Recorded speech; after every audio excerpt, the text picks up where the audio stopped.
Bonjour à toi, j'espère que tu vas bien par la grâce de Dieu. Bienvenue dans ce deuxième jour de notre semaine de prière. Avant de commencer, je t'invite à prier avec moi. Prions. Seigneur, merci pour ton amour, merci pour ta grâce et merci pour ta fidélité. Merci pour tout ce que tu nous fais pour nous, pour toutes tes bénédictions. Merci de nous avoir gardés également. Maintenant, si nous allons écouter ton message, ouvre notre cœur, Seigneur.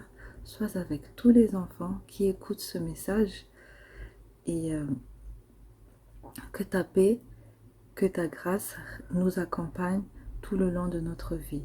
Pardonne nos péchés. Merci Seigneur. Amen. Hier, nous avons parlé de la guerre entre le bien et le mal. Et pour gagner, on a dit que nous avons besoin de l'armure de Dieu. Nous avons vu la première pièce qui est la ceinture.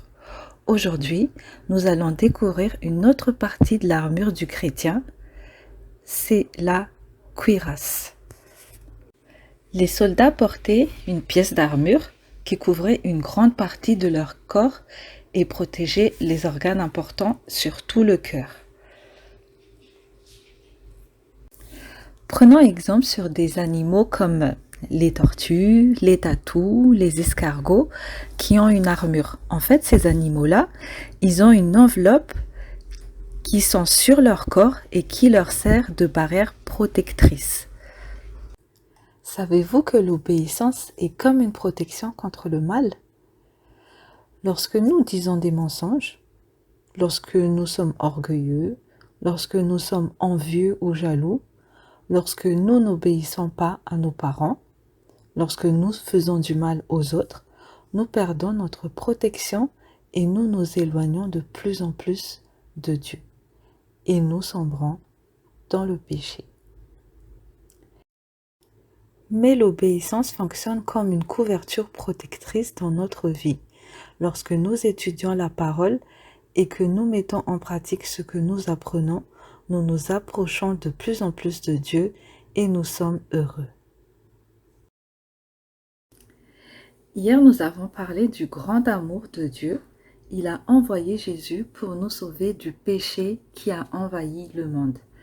Lorsque nous disons des mensonges, lorsque nous disons du mal de nos camarades ou lorsque nous manquons de respect à nos parents, nous désobéissons à la loi de Dieu et nous commettons un péché. Je t'invite à ouvrir la Bible et à lire le verset qui se trouve dans Psaume chapitre 119, verset 11. Psaume chapitre 119, verset 11. Je garde tes enseignements dans mon cœur pour ne pas pécher contre toi. Donc, selon ce verset, lorsque tu décides d'être un enfant droit, un enfant juste et un enfant obéissant, tu te protèges contre le mal. En fait, l'obéissance est un manteau protecteur pour notre vie. Vous savez quoi? Apparemment, j'ai une grosse tache sur le visage. Alors, pour voir ça, j'ai besoin d'avoir un miroir pour voir où est ma tache et elle est comment. Est-ce qu'elle est grosse? Est-ce qu'elle est très foncée? Elle est sur ma joue droite, elle est sur mon front. Cette tache est comme le péché dans notre vie. Elle nous rend sales. Et ce miroir, il est comme la loi de Dieu. La loi de Dieu nous montre où est notre péché. Mais la loi de Dieu ne nous purifie pas. La seule personne qui peut nous laver, c'est Jésus à travers l'eau de vie. La loi nous montre juste où est notre péché, mais elle ne nous lave pas. Jésus, lui, peut nous laver de tous nos péchés.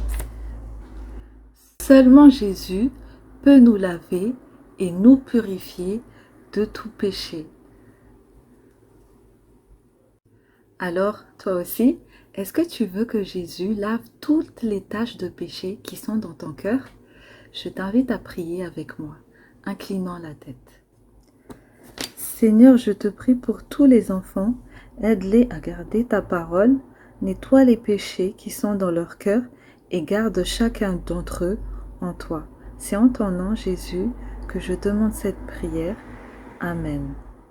Le savon lave mon visage, mes deux petits pieds, mes mains, oh quel bonheur.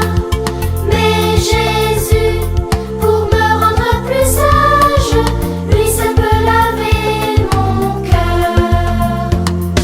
Si le mal y fait une tâche, je connais quelqu'un qui saura l'enlever. C'est Jésus, non rien je ne lui cache, car il peut tout effacer. Oh, oh, oh, j'ai mon cœur qui bat pour le Seigneur.